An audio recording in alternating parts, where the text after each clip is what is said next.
Bismillahirrahmanirrahim. Assalamualaikum warahmatullahi wabarakatuh. Indah bermalam di awal petang, berarak di selapa pohon ara. Pemanis kalam selamat datang, awal bismillah pun buka bicara. Syukur Alhamdulillah dan setinggi-tinggi kesyukuran kami panjatkan kehadrat ilahi kerana dengan izin kurnianya dapat kami menyempurnakan tugasan kertas kerja bagi kod subjek CTU 552 Falsafah dan Isu Semasa dengan jayanya. Baiklah, kami daripada kumpulan 3 akan membentangkan sebuah tajuk yang sangat menarik, iaitu masalah depresi dalam kalangan pelajar Fakulti Sains Pentadbiran dan Pengajian Polisi FSPPP Universiti Teknologi Maram UiTM Kedah, punca dan juga cara mengatasinya.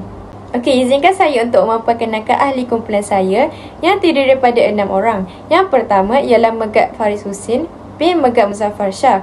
Yang kedua ialah Nur Aina Syazwani binti Arman. Yang ketiga ialah Putri Mazidah binti Megat Muhammad Nasir. Yang keempat ialah Nur Fatini Rawaha binti Abdullah.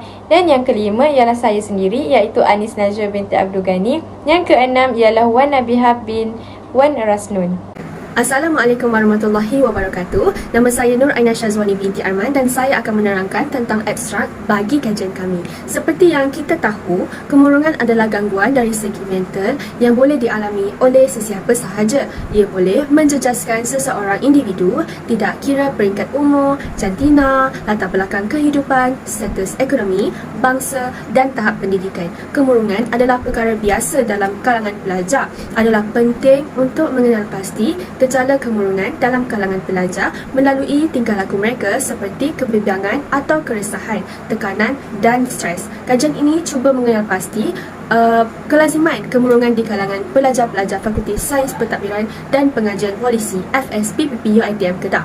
Faktor-faktor yang mempengaruhi kemurungan dalam kalangan pelajar FSPPP antaranya ialah masalah berkaitan kewangan, pembelajaran, krisis kekeluargaan, persekitaran yang toksik dan masalah peribadi.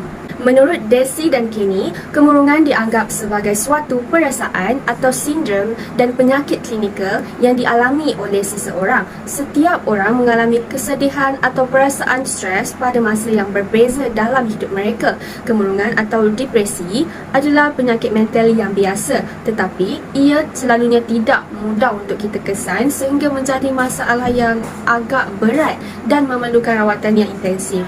Ia selalunya disertai dengan perasaan kesedihan, kebimbangan, keresahan, sering berasa rendah diri yang sangat ketara, sering berasa bersalah, tidak kena tempat, kurang tumpuan dan masalah ingatan. Kemurungan boleh memberi kesan negatif dalam jangka masa yang sangat panjang. Terdapat banyak perdebatan mengenai isu kemurungan di kalangan generasi muda. Ini kerana ramai pakar dahulu percaya dan menafikan bahawa kemurungan tidak berlaku pada golongan remaja kerana ianya dianggap sebagai peringkat yang kebiasaan di mana peringkat umur mereka sekarang tidak memikul beban kehidupan. Namun begitu, disebabkan banyak faktor yang menyumbang kepada depresi, banyak juga kajian telah menunjukkan bahawa kemurungan boleh menjadi masalah yang sangat berat kepada para remaja dan pelajar di mana ia boleh menjadi lebih serius daripada apa yang kita sangka dan memerlukan penyelesaian yang khusus jika dibiarkan ia berlarutan dalam jangka masa yang panjang. Oleh sebab itu, adalah penting untuk kita memberi perhatian kepada golongan remaja, khususnya pelajar. Seterusnya ialah objektif kajian. Kajian lapangan yang telah kami laksanakan adalah bertujuan untuk mengkaji statistik pelajar daripada Fakulti Sains Pentadbiran dan juga Pengajian Polisi UiTM Kedah yang mengalami masalah depresi, punca dan juga cara mengatasi masalah depresi yang telah mereka hadapi. Dapat 3 objektif yang dapat kami ketengahkan dan dijadikan sebagai subjek utama dalam tugasan ini. Yang pertama ialah untuk mengenal pasti punca dan juga keadaan yang mendatangkan masalah depresi kepada pelajar FSPPP UiTM Kedah. Yang kedua adalah untuk menganalisis faktor masalah depresi dan juga cara mengatasi masalah depresi dalam kalangan pelajar tersebut. Yang ketiga ialah untuk merumus cabaran dan juga cadangan bagi mengatasi masalah depresi dalam kalangan pelajar. Baik, terima kasih diucapkan kepada saudari speaker sebelum ini. Jadi kita teruskan lagi ke segmen yang seterusnya, iaitu soratan karya. Jadi apakah itu soratan karya? Soratan karya ini merupakan kajian-kajian terdahulu di mana topiknya hampir sama dengan kajian yang kami bawa. Jadi ada 6 soratan karya yang disenaraikan bagi merealisasi dan menjayakan kajian ini. Jadi mari kita tengok satu persatu.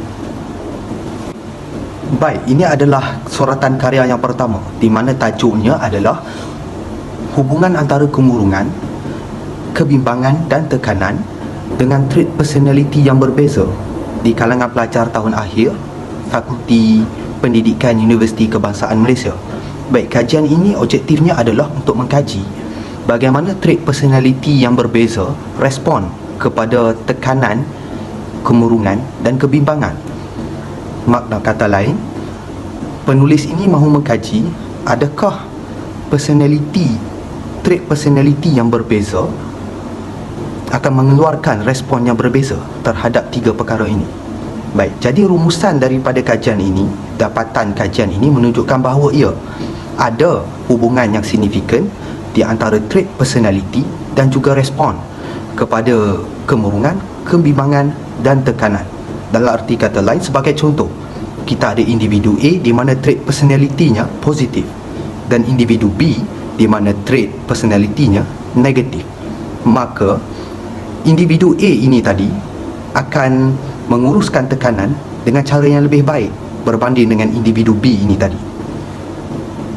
Okey, jadi kita pergi ke soratan karya yang kedua. Baik, jadi soratan karya yang kedua ditulis oleh Siti Nur Yaakob dan Anita Abdul Rahman pada tahun 1997, di mana tajuknya adalah Depresi dan Pencapaian Akademik Remaja dari Keluarga Berbeza Struktur. Jadi objektif kajian ini adalah untuk mengenal pasti kaitan di antara tekanan dan pencapaian akademik pelajar dari keluarga berbeza struktur dan latar belakang. Dalam erti kata lain, penulis ini mahu melihat adakah keluarga yang berbeza struktur melahirkan tekanan, dan adakah tekanan itu akan memberi kesan kepada pencapaian akademik pelajar tersebut. Jadi rumusan dan dapatan kajian menunjukkan bahawa struktur keluarga induk tunggal memberi kesan yang signifikan kepada perkembangan remaja dan membawa kepada tekanan.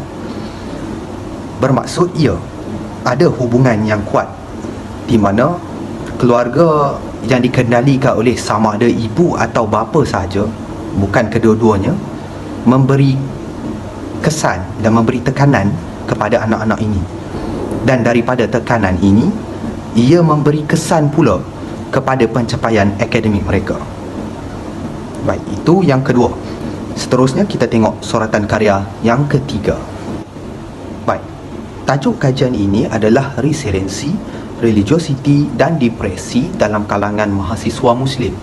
Jadi kajian ini ditulis oleh Sobiroh Puzi dan Rosliza Ahmad pada tahun 2020. Jadi objektifnya adalah untuk mengkaji hubungan di antara elemen resiliensi, religiosity dan bagaimana ia memberi kesan kepada pelajar Muslim dalam menangani depresi. Bermaksud penulis ini mahu membuktikan bahawa jika pelajar itu memegang rapat dua elemen ini, iaitu resiliensi dan religiosity, maka ia menjadi satu kaedah terbaik untuk menangani depresi. Tetapi adakah ia benar atau tidak? Maka rumusan daripada kajian ini menunjukkan bahawa elemen resiliensi dan religiosity mempunyai hubungan yang neutral dengan depresi.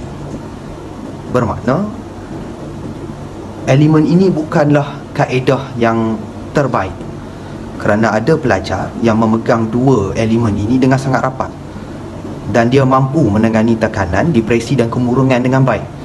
Tetapi ada pelajar juga yang masih memegang rapat dua elemen ini tetapi dia tidak mampu untuk menangani tekanan, kemurungan dan depresi. Baik, soratan karya keempat ditulis oleh Fung Chi Seng dan Mazni Mustafa pada tahun 2004, di mana kajian ini bertajuk Depresi dan Kecenderungan Membunuh Diri di Kalangan Pelajar Sekolah dan Universiti di Malaysia. Jadi objektif kajian ini adalah untuk meneliti hubungan di antara depresi dan cubaan membunuh diri dalam kalangan pelajar sekolah dan universiti.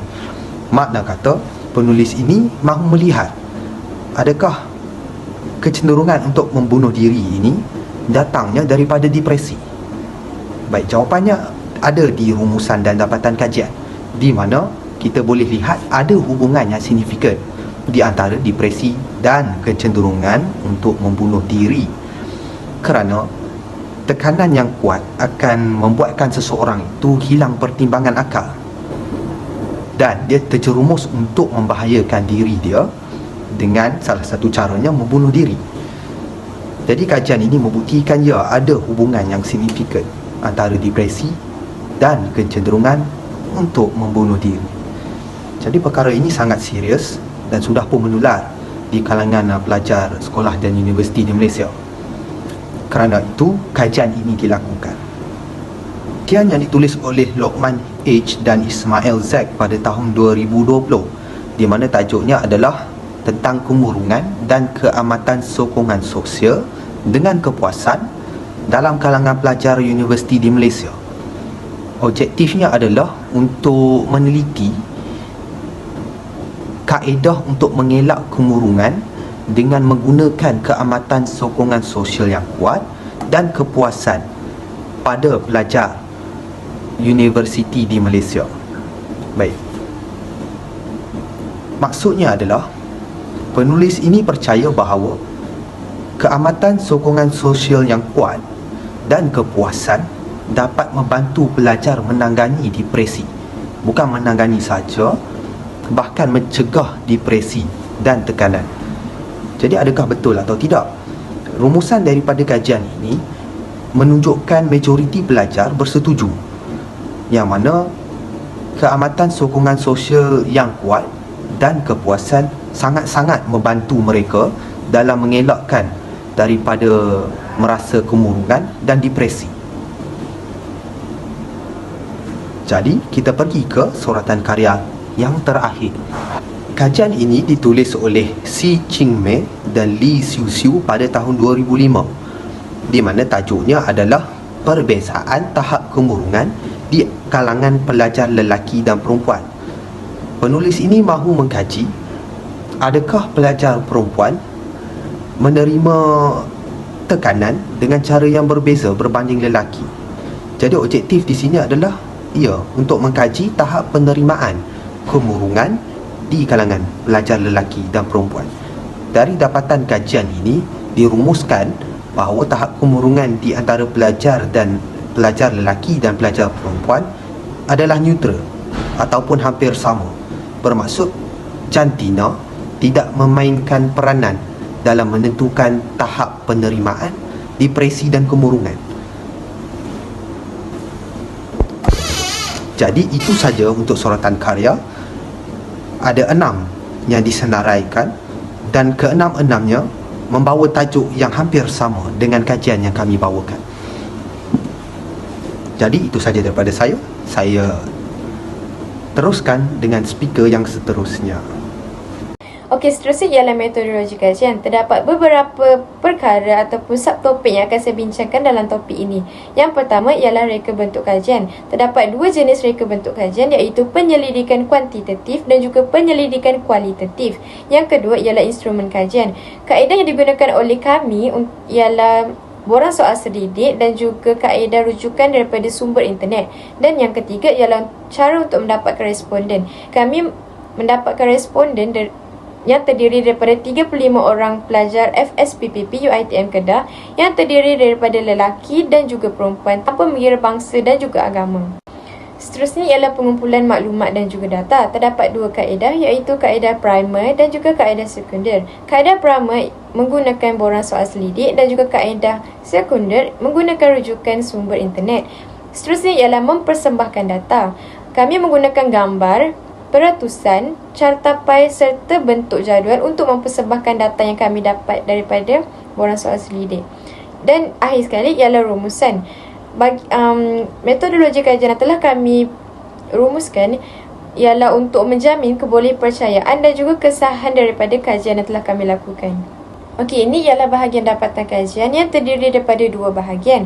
Bahagian pertama terdiri daripada 3 soalan dan bahagian kedua terdiri daripada 7 soalan. Soalan yang pertama ialah tentang jantina.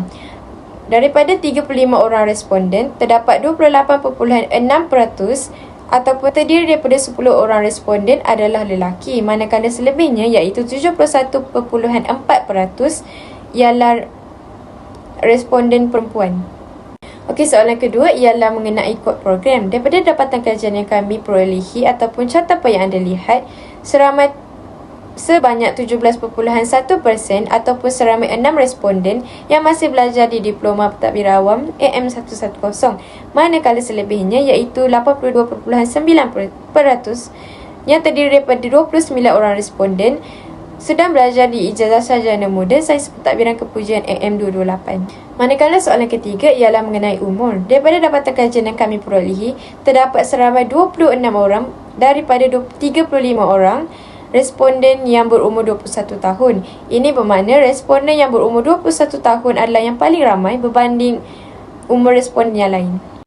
Berdasarkan derajat di atas, punca utama yang mendorong seseorang itu kepada masalah depresi dalam sesuatu aspek adalah kerana punca kewangan. Hal ini diperkuatkan lagi dengan jawapan responden yang menunjukkan seramai 42.9% iaitu yang tertinggi yang dipilih responden berbanding masalah pribadi dan pembelajaran. Hal ini diperkukuhkan lagi dengan kajian yang lepas. Menurut Nur Hafizah dan Muhammad, peningkatan harga barangan keperluan asas turut memberi kesan impak yang besar kepada golongan yang masih bergelar pelajar kerana rata-rata daripada golongan ini belum memiliki pendapatan sendiri. Ramai pelajar yang berusaha untuk hidup dan berusaha untuk membayar kos mengajar. Hal ini menjadi masalah kepada para pelajar kerana berhadapan dengan konflik kewangan, iaitu konflik dari segi peruntukan pendapatan dan perbelanjaan sepanjang tempoh pengajian mereka, kesan daripada kemerosotan ekonomi yang berlaku. Seterusnya, punca kewangan mengalami depresi. Berdasarkan Raja, punca utama yang menjadi masalah depresi adalah kerana malu untuk meminta wang daripada ibu bapa apabila sangat memerlukan, iaitu sebanyak 46.2%. Mengalami masalah kewangan menyebabkan seseorang itu berasa rendah diri dan malu untuk meminta. Dalam kalangan pelajar, mungkin mereka terbiasa berdikari atau diajar untuk berdikari. Oleh sebab itu, mereka mengalami masalah kewangan dan berat untuk meminta pertolongan atau meminta wang daripada ibu bapa mereka sendiri. Salah satu faktor juga, keluarga mereka berkemungkinan mempunyai masalah kewangan yang menyebabkan para pelajar lebih memilih untuk tidak meminta daripada ibu bapa mereka. Selain daripada itu, masalah peribadi punca mengalami depresi. Berdasarkan kutipan jawapan daripada responden, masalah dengan rakan atau keluarga merupakan yang tertinggi iaitu sebanyak 39.1%. Masalah dengan rakan atau keluarga menjadi punca pilihan yang tertinggi kerana rakan dan keluarga merupakan orang yang berada di sekeliling pelajar. Menurut kajian Naimah Rose dan Muhammad Yusri Mustafa, konflik yang timbul dalam keluarga akan menjadi punca kepada tekanan dan akan menyebabkan seseorang itu cenderung kepada depresi. Kepelbagaian konflik keluarga akan meningkatkan risiko terhadap tekanan.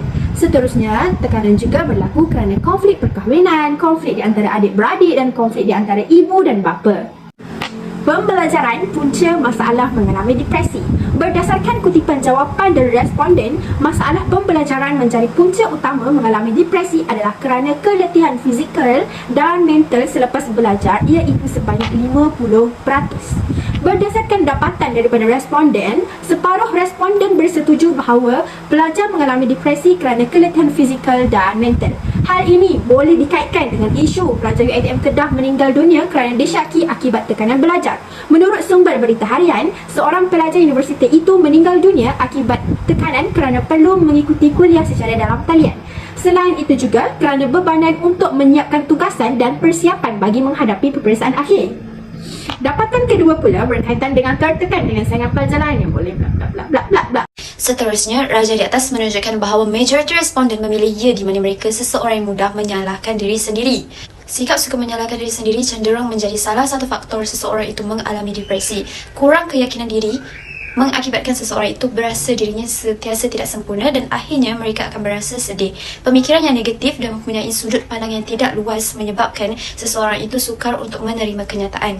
Tidak salah untuk berasa sedih apabila tidak mendapat perkara yang diingini, tetapi alangkah baiknya untuk terus bersikap positif dan terus memperbaiki diri semula. Berdasarkan kajian telah dilakukan, dapat dirumuskan bahawa meningkatkan ibadah dan mendekatkan diri dengan Tuhan merupakan strategi yang dapat membantu dalam menangani masalah depresi. Alternatif yang terbaik dalam mengatasi masalah ini adalah dengan memohon pertolongan Allah Subhanahu Wa Taala. Allah Subhanahu Wa Taala sangat menyukai hamba-hambanya yang sentiasa bersabar menangani ujian yang ditimpanya. Ada segelintir manusia semakin menjauhkan diri daripada Allah Subhanahu Wa Taala apabila ditimpa ujian. Dengan melakukan ibadah seperti mendirikan solat, berzikir, membaca kitab Al-Quran dan melakukan amal ma'ruf dapat membantu menenangkan jiwa seseorang itu. Zikir adalah merupakan terapi stres. Ini dapat dibukukan lagi dengan kajian dibuat oleh Razali Saleh, yang mana dengan memperbanyakkan berzikir kepada Allah, memuji, memohon keampunan serta keredoannya adalah cara mendapatkan ketenangan. Setiap orang berbeza dalam menangani masalah depresi mereka dan ianya bergantung kepada individu itu sendiri. Dengan meningkatkan ibadah, mengerjakan segala apa yang diperintah, Allah menjanjikan syurga Firdaus baginya. Terdapat strategi lain juga yang dapat membantu mengatasi masalah depresi itu, iaitu dengan berjumpa dengan kaunselor, melakukan aktiviti riadah dan lain-lain. Hasil kajian mendapati bahawa persekitaran toksik dapat menghalang seseorang itu mengatasi masalah depresi.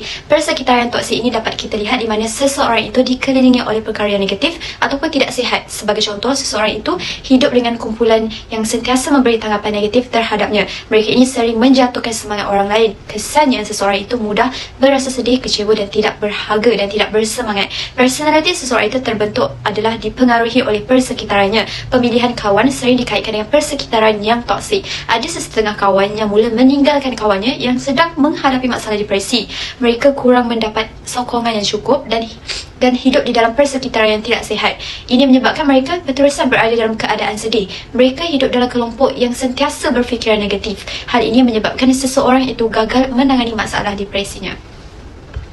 Dalam Islam, hati seseorang itu akan gembira jika dia mendekati Allah Subhanahu Wa Taala dan akan semakin kecewa jika jauh dari Allah Subhanahu Wa Taala. Tiada seseorang pun dapat lari daripada ujian Allah Subhanahu Wa Taala. Bahkan Allah Subhanahu Wa Taala lebih sukakan hambanya yang sabar dan tenang menghadapi ujiannya. Dengan cara kita berbalik semula kepada Allah, pasti akan mendapat ketenangan semula. Tiada orang dapat lari dari mengalami stres, akan tetapi harus berusaha mencari jalan mengawal dan merawat masalah tersebut. Jika tidak, ianya akan mengakibatkan kesan yang lebih buruk. Cadangan untuk mengurangkan masalah depresi dalam kalangan generasi muda, antara langkah yang dapat kita gunakan untuk mengatasi masalah tekanan atau kemurungan ialah dengan cuba berkongsi masalah atau menceritakan tentang masalah yang dialami dengan orang yang dipercayai. Ini membuktikan bahawa persekitaran yang sihat sangat penting bagi seseorang yang mengalami depresi.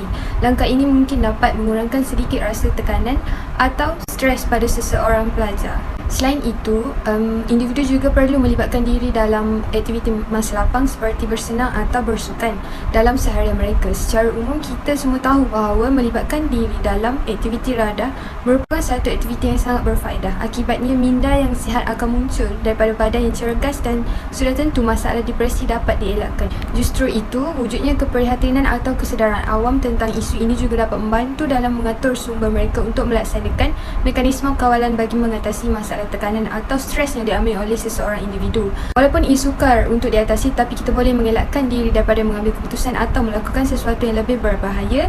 Sebaliknya, kita cuba untuk menggunakan penyelesaian yang terbaik dan memberikan kesan yang sangat positif. Akhir sekali, masalah depresi juga dapat dielakkan dengan mendekatkan diri dengan Allah Subhanahu Wa Taala. Ini kerana Allah yang memberikan ketenangan jiwa dan segala persoalan duniawi sebagai anugerah dan ujian. Akibatnya, kita mesti sentiasa memeriksa diri kita sama ada harta yang kita miliki atau kehidupan yang kita jalani sesuai dengan ajaran dan kehendaknya. Kesimpulannya, kemurungan adalah salah satu masalah yang paling biasa dilihat dalam perjagaan primer walaupun ia sering disalah gunakan dan tidak diiktiraf. Apabila kemurungan tidak dirawat, ia mempunyai kadar kematian yang tinggi. Majoriti individu yang mengalami kemurungan tidak melakukan perasaan kemurungan mereka. Kemurungan adalah keadaan di mana perasaan seseorang terganggu. Tahap kemurungan mungkin mengambil masa berbulan-bulan atau bertahun-tahun. Ia adalah perasaan semula jadi yang dimiliki oleh setiap individu dan terdapat pelbagai faktor yang menyumbang kepada desakan mereka untuk menjadi kemurungan. Rakan, guru dan ahli keluarga hendaklah membantu memberikan perhatian dan pastikan mereka mendapat rawatan yang sepatutnya. Sokongan emosi, kasih sayang, kesabaran, dorongan dan pemahaman adalah bentuk dorongan yang baik untuk mereka. Pelajar yang mengalami kemurungan boleh kembali normal dan menjalani kehidupan yang bahagia dan berjaya seperti kita dengan bantuan dan galakan seperti ini. Semua pihak haruslah menggembleng tenaga untuk membangunkan langkah-langkah kawalan terhadap masalah tekanan atau stres yang dialami oleh masyarakat, khususnya generasi muda pada zaman sekarang.